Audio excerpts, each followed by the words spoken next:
The Scottish Government recently put forward a proposal that would decriminalise drugs for personal use. Scotland's shameful drug death crisis has claimed over 1,300 lives in 2021 alone. That's the highest rate anywhere in Europe.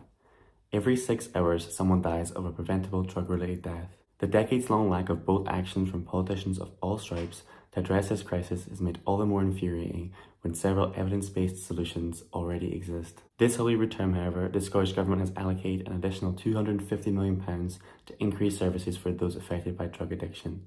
This is welcome. Building on successful schemes elsewhere, the Scottish Government is now recommending drug checking, increased access to the naloxone, and supervised safe consumption facilities. These suggestions have won the backing of the Scottish Drug Forum and Centre for Justice Innovation, while decriminalisation is supported by both the Royal College of Physicians and Royal Society for Public Health. By decriminalising drugs, we can reduce the stigma and prioritise people's welfare rather than seeking to punish them. Since 2001, Portugal has seen dramatic reductions in drug overdoses and a decrease in HIV infections of more than 200%.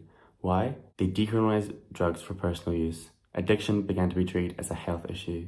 In the 80s, 1 in 100 were addicted to heroin, and Portugal had the highest rate of HIV infection in the EU. Decriminalisation brought treatment, harm reduction measures, and support services.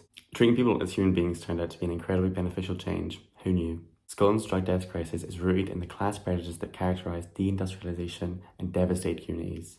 The war on drugs was a sham. To make change, our politicians must push for decriminalisation.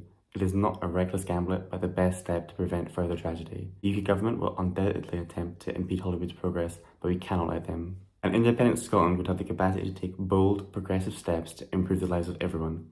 Taking inspiration from the Portuguese model, we too can shift our culture to one focused on helping rather than hurting.